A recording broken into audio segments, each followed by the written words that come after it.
Making a movie is the best film school that there ever is. Once upon a time, indie films were immensely popular, but today they're seeming increasingly endangered. Why does it feel like nobody's watching them anymore? It may be hard to picture today, but back in the 90s, indie movies had a cultural impact, almost on par with one of today's popular franchises. We can still see the remnants of that excitement whenever we're watching a movie by Quentin Tarantino, Sofia Coppola, or Wes Anderson. These directors who came up through the 90s independent film scene, along with Richard Linklater, Kevin Smith, and Darren Aronofsky, established distinctive individual styles or brands in our minds so that we can instantly tell when a film is theirs. It's not the fact that I'm on this big crusade against linear storytelling, all right? But it's the thing is, it's not the only game in town. Yeah. But looking back, it's striking to see how much has changed since then, as priorities have shifted away from adult movies and toward mega-blockbuster tentpoles or prestige-minded streaming shows. There's a lot to be said for how these genre movies denigrated the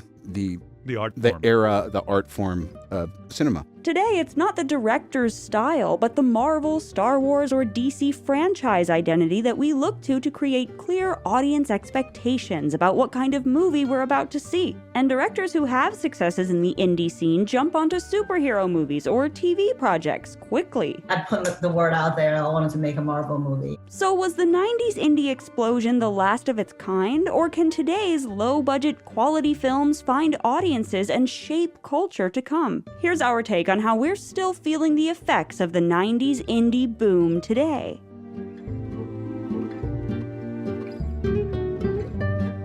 If you're new here, be sure to subscribe and click the bell to get notified about all our new videos. This video is brought to you guys by Mubi. We love movies, so genuinely it is a key part of our lives. Mubi is such an incredible platform. It has wonderful movies and interesting conversations around those movies. Mubi always picks something that's interesting, that's quality. I crave that curation today. You feel like you've actually taken in something substantial, and then you think about it, you dream about it, it stays in your head. They have great taste. It's something for everybody. If you want to know about the world and culture and what's really fun and worth watching, check out Mubi. Right now, Mubi is offering our viewers 30 days free. Just click the link in the description below to start streaming now. Thank you, Mubi, for supporting The Take and for helping us bring these videos to you.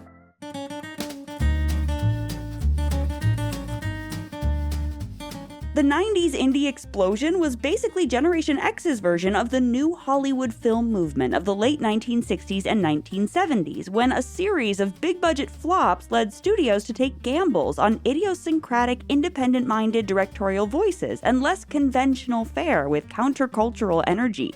What you represent to them is freedom.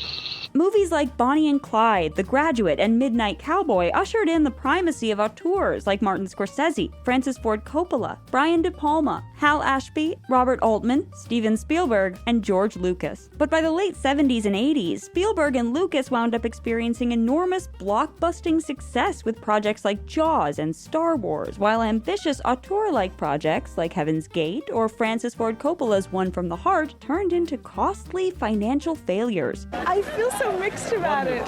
I think it's really good, but I know it won't be well received. So just as studios had rushed away from the lavish, spectacle-driven blockbuster model in the late 60s, they rushed back toward it in the 1980s, more interested in recapturing the magic of Jaws or Star Wars box office than finding the next Coppola, Altman, or even Lucas or Spielberg. The decade's excess-driven crowd-pleasing meant plenty of sequels, in turn inspiring the real beginning of franchise mania. Do we get the win this time? Still, sequels weren't quite as big in the 80s as they are now, and as expensive follow-ups like Rambo 3, Ghostbusters 2, and Star Trek 5 left audiences underwhelmed, there was at least a small opening for other types of movies. Robert Redford's Sundance Film Festival was starting to gain more media attention, while some independent productions like Steven Soderbergh's Sex, Lies, and Videotape and Gus Van Sant's My Own Private Idaho garnered attention from both critics and audiences. And important filmmaking voices like Spike Lee and the Coen brothers emerged. What I feel what I have to do as a filmmaker is present problems so that the discussion can start. All this lay the groundwork for the indie film boom of the 90s. For our purposes, independent film generally refers to a movie that was financed and produced without the help of a major studio like Warner Brothers, Disney, Sony, Paramount, Universal, or 20th Century Fox, who were the big six for most of the 90s. Many of these did wind up distributing some independent films and later forming their own subsidiaries to finance smaller films directly, but during the 90s indie boom, they were generally paying for marketing and distribution after the movie was finished. Hence, the movies were at least made independent of the big studios, and plenty never went to a major studio at all, finding homes at smaller companies specializing in indies, like today's A24.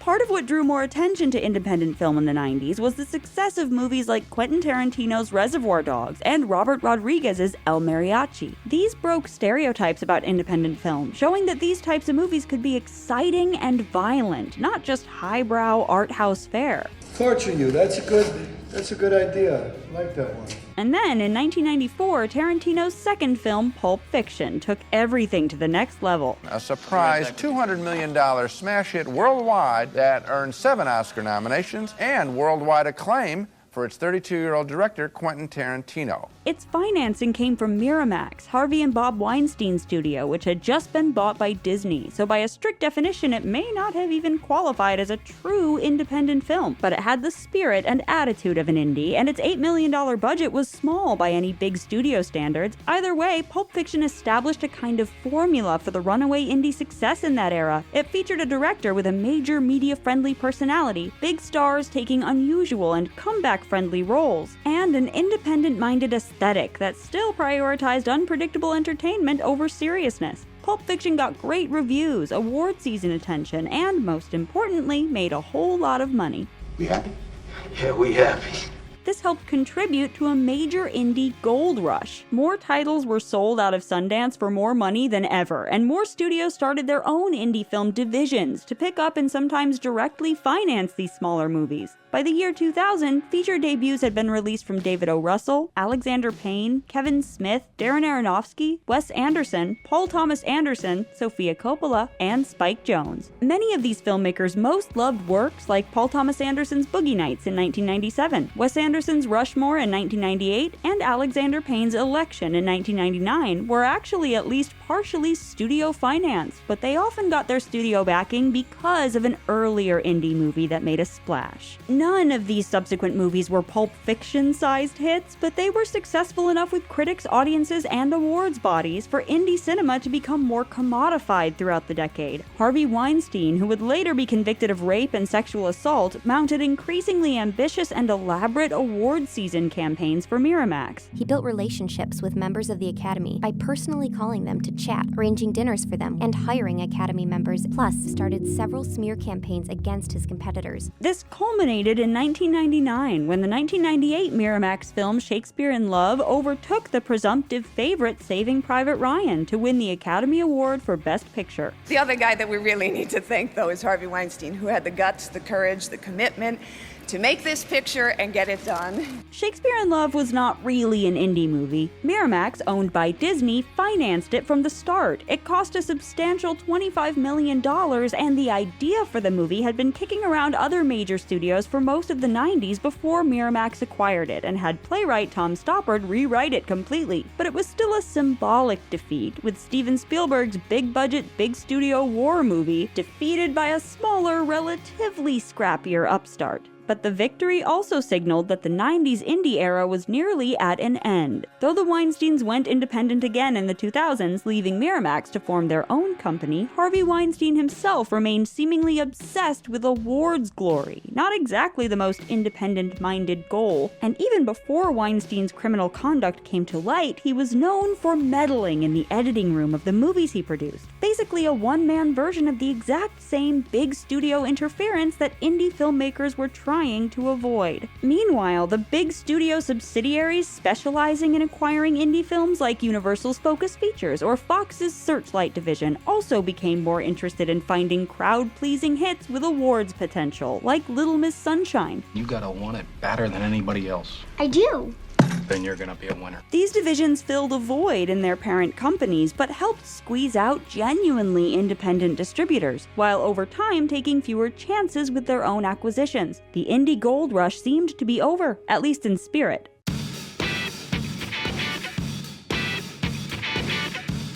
It's easy to see the indie boom of the 90s as part of a broader cycle where big-budget hubris gives way to lower-budget innovation, which in turn eventually inspires more big-budget hubris, and so on. But there were aspects of this particular movement that were specific to the time in particular. First, it's notable that the new Hollywood movies of the 1970s were often coming from within the studios. While plenty of 90s indie movies wound up distributed or owned by major studios, there was a perception, especially early on, that these movies really were coming from outside the system more than ever before, with lower budgets and a DIY sensibility. Movies like El Mariachi or Clerks made news out of just how little they cost, with original budgets well under $100,000, in a world where $2 million still counts as low budget. It explains why the movie was so inexpensive, because I only shot 25 rolls of film for the entire movie. The idea of being scrappy, anti-corporate, and independent-minded was cool in the early 90s, and likewise in the indie music scene. Punk, hardcore, and underground music flourished before giving way to the mainstream breakthrough of Nirvana in 1991.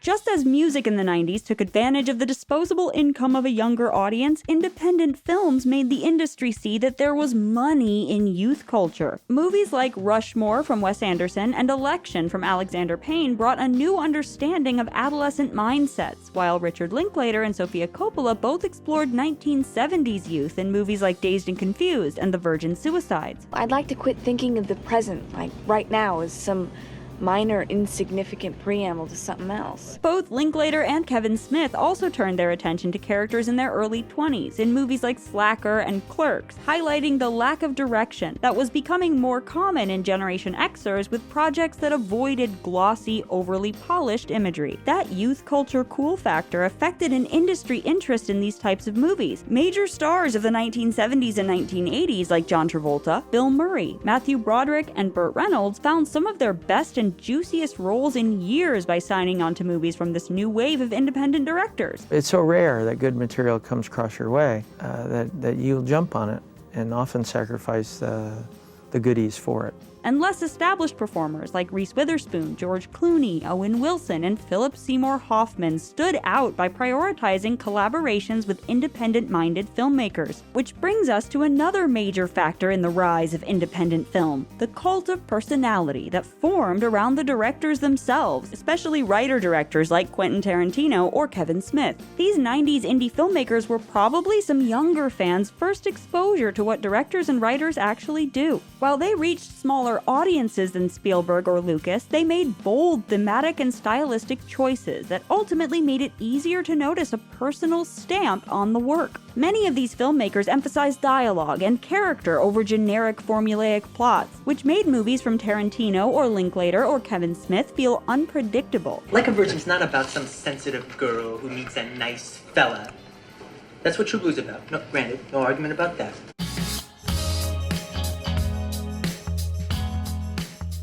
All these well-established indie name filmmakers entered the new millennium prepared to take over the cinematic establishment. In fact, despite the hype that these filmmakers often received for their first or second films, most of them had bigger commercial successes a decade or more later. I think this just might be my masterpiece.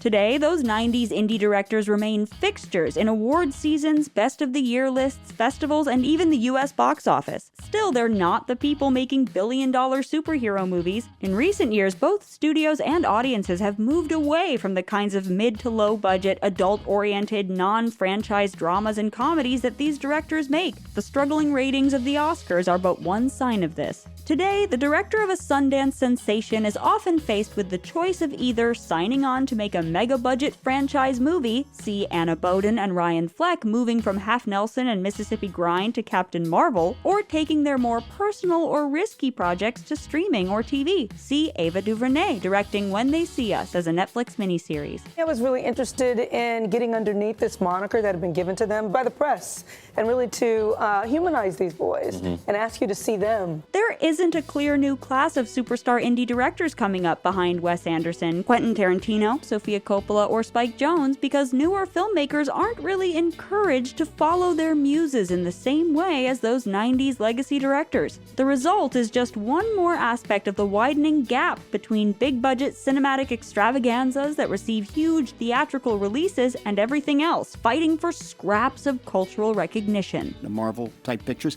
where the theaters become amusement parks, that's a different experience, and it's not cinema, it's something else. We shouldn't be invaded by it.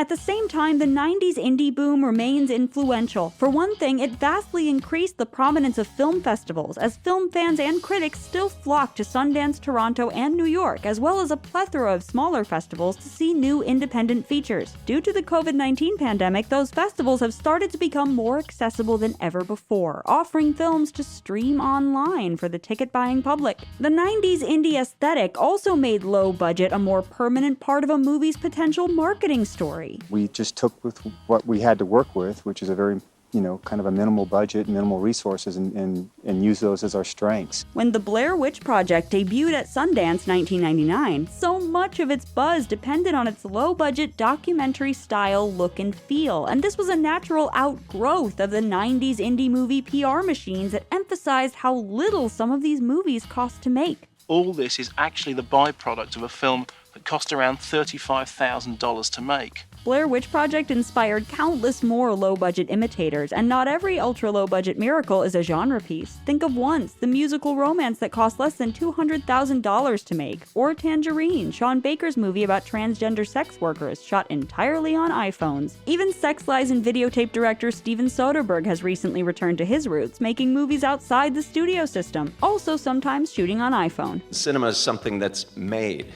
and it has nothing to do with the capture medium. In some ways, with the advent of streaming, there are more outlets for these types of movies than ever before. Soderbergh, for example, has largely stopped releasing his films in movie theaters. Surely Coda appearing on Apple TV Plus and Palm Springs appearing on Hulu, platforms that anyone with an internet connection can subscribe to for under $6, were more accessible in their first weekends than any Sundance sensations from the 90s. And of course, it's important to recognize that those 90s indie director stars were overwhelmingly white and male, so there's been a very positive change in that many of today's most beloved recent indies like Moonlight, Parasite, Nomadland, and Minari showcase the perspectives of more women and POCs. Once you overcome the 1-inch tall barrier of subtitles, you will be introduced to so many more amazing films.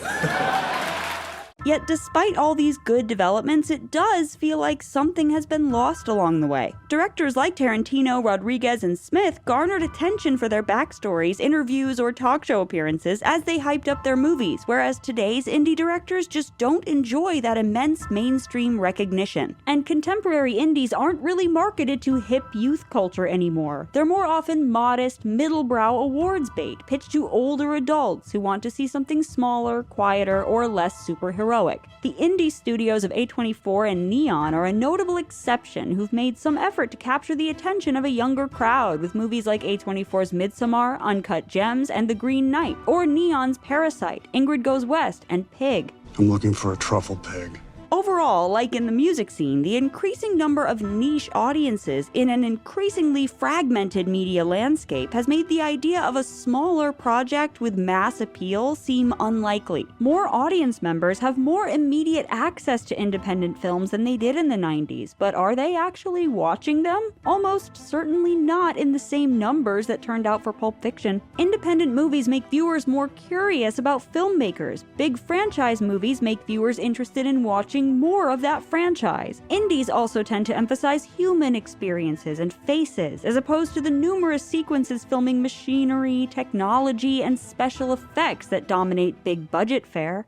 Attentive, curious viewers can still potentially get these quality films and sense of discovery from the way that micro-budget indies will turn up alongside major Hollywood productions on platforms like Prime Video and Hulu. This is especially a bonus for viewers in areas that haven't been able to support an independent or art house cinema, who are now able to see a greater variety of movies, faster and easier than ever before. Yet with so many choices piled on top of choices of endless so-called content, and most streaming services offering limited promotion to smaller films, it's no sure thing that viewers will find the best stuff that's out there. It can all be summed up in the word that's being used now, content.